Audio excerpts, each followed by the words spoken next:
Remove every hormone in the human body except one, and a person can still get fat. Remove that one hormone, and no matter how many calories they eat, it becomes biologically impossible to store fat. That hormone is insulin, and nearly everything you've been told about weight loss, calories in, calories out, eat less and move more, is operating downstream of a mechanism most people never learn about. Today, we're breaking down research actually shows about insulin, fat storage, morning hormones, sleep, and what to do with this information. To understand why insulin matters so much, you have to understand what a fat cell requires to grow. A fat cell sitting in a bloodstream full of calories does not automatically store fat. It only does so when insulin is elevated. This isn't theoretical. In laboratory cell culture, fat cells remain largely inert until insulin is introduced. Insulin is the dominant signal that permits fat storage. The mechanism is straightforward. Insulin activates lipoprotein lipase on fat cells, which pulls fat out of the bloodstream and into storage. At the same time, insulin suppresses hormone-sensitive lipase, the enzyme responsible for releasing stored fat so it can be burned. When insulin is high, storage is turned on and release is turned off. When insulin is low, release turns on and storage shuts down. These two states don't meaningfully coexist. The most striking real-world example comes from type 1 diabetes. Without insulin, people lose fat and weight rapidly, often dangerously so, even while eating large amounts of food.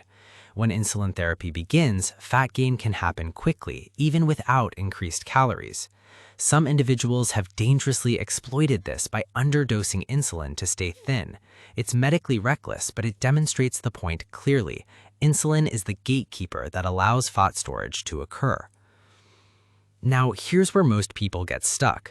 Insulin resistance is not the same thing as diabetes. It's a spectrum, and many adults are somewhere on it without knowing. Blood glucose can look normal for years while insulin levels are chronically high. The pancreas simply produces more insulin to force glucose into cells. Doctors often never measure insulin, so this state goes unnoticed. Chronically elevated insulin does more than promote fat storage. It also locks energy away inside fat and liver tissue.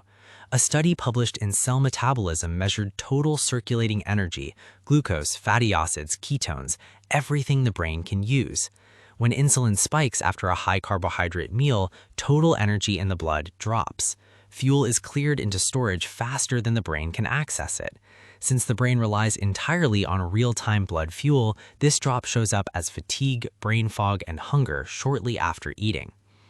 This brings us to the morning. 2 to 3 hours before you wake up, cortisol rises to prepare you for the day. Cortisol raises blood glucose by telling the liver to release stored fuel. This is normal, but it creates what's known as the dawn phenomenon. Glucose is already elevated before you eat anything. In many people, this also creates temporary insulin resistance in the early morning hours. That means breakfast isn't neutral. Eating carbohydrate-heavy foods in this window, cereal, toast, juice, sweet yogurt, hits a system already primed for higher insulin and reduced glucose handling.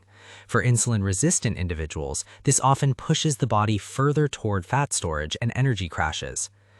The practical response is simple. Extend the overnight fast into the morning when possible. Delay the first meal until late morning. When you do eat, prioritize protein and fat, eggs, meat, fish, full-fat dairy. Keep refined carbohydrates for later in the day, when insulin sensitivity often improves. Research shows that shifting carbs toward the evening can improve fat loss and glycemic control, even when calories stay the same. Finally, none of this works without sleep. Poor sleep raises cortisol the next day.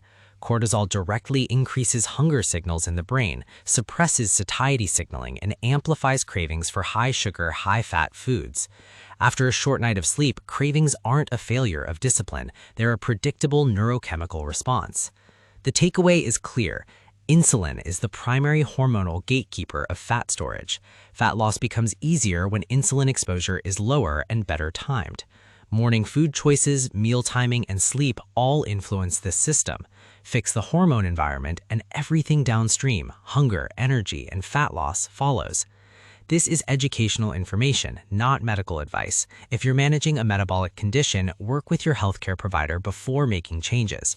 If this gave you a clearer framework for fat loss, like and subscribe. New breakdowns drop every week.